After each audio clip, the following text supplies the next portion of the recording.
네, 안녕하세요. 수동물병원 박수영 원장입니다. 오늘은 다들 고양이 기르시면 할 줄 아시는데 고양이 발톱을 좀 안전하게 깎는 방법을 좀 설명드리려고 합니다. 발톱을 좀 설명을 드리면 이렇게 솜방망이처럼 발톱이 안 보이죠, 강아지와 다르게. 그런데 이 패드와 대척점으로 있는 손가락 윗부분에 손을 대고 패드를 꾹 누르면 이렇게 발톱이 튀어나옵니다. 패드를 꾹 누르면 이렇게 발톱이 튀어나옵니다.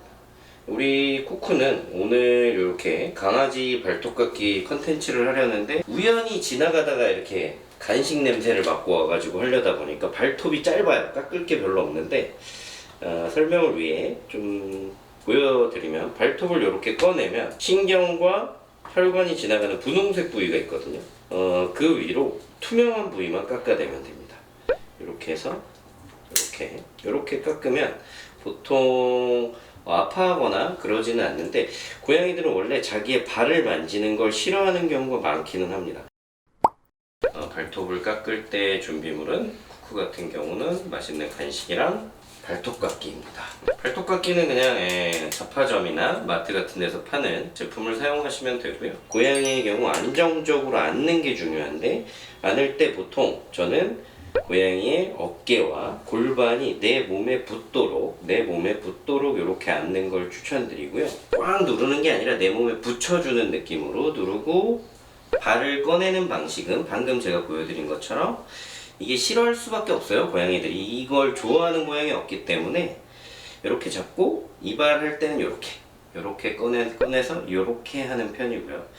직접 보여드리고 싶은데 사실 우리 쿠쿠는 깎을 게 지금 없습니다. 그리고 앞발 같은 경우는 반드시 요 며느리 발톱, 요 4개 말고 엄지 부위에 있는 며느리 발톱도 잊지 마시고요. 그리고 뒷발 같은 경우는 뒷발을 이렇게 들고, 뒷발을 드는 손으로 아이의 엉덩이를 제 몸 쪽으로 지그시 붙여주고, 그렇게 하고 이렇게 하는 편입니다. 네. 그리고 당연히 반대발은 그대로 이 자세를 유지하고 하셔도 됩니다. 그때는 이렇게 안쪽 발을 이렇게 꺼내야겠죠.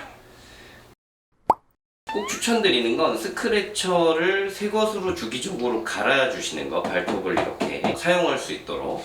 그리고 두 번째로, 발톱을 주기적으로 깎지 않아서 너무 두껍게 자랐거나 날카롭게 길게 자란 경우에 오히려 아이들이 많이 다칠 수 있어요. 발톱이 부러져서 병원에 온다거나 발톱이 갈라져서 병원에 온다거나 하는 경우를 많이 보기 때문에 주기적으로 강아지처럼 고양이들도 발톱을 잘라줄 필요가 있다는 걸 꼭 기억하시고요. 추천드리는 주기는 2-3주입니다.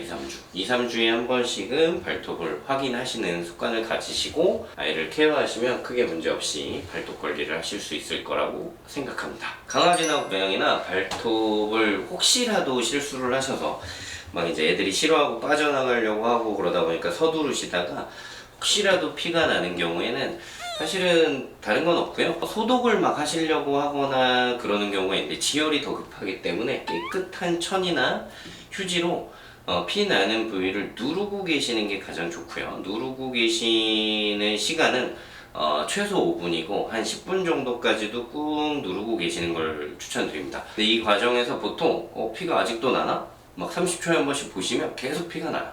그러니까 그냥 모르쇠하고 한 5분 정도 이렇게 누르고 계시는 걸 추천드리고요.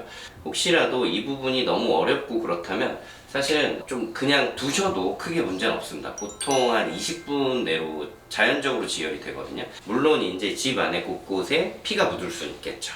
줄줄줄줄 피가 나는 경우는 거의 없기 때문에 이렇게 점처럼 피가 찢고 다닌다고 너무 걱정은 마시고요.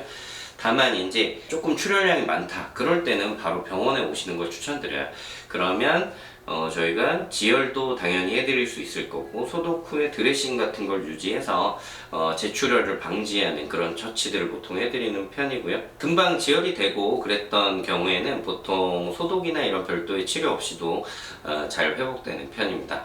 두 가지 경우, 출혈이 너무 많거나 혹은 지혈이 됐는데도 재출혈이 계속되면서 하루 이틀 계속 아이가 괴로워한다면 병원에 오시고, 그렇지 않다면 너무 걱정하지 않으셔도 되겠습니다.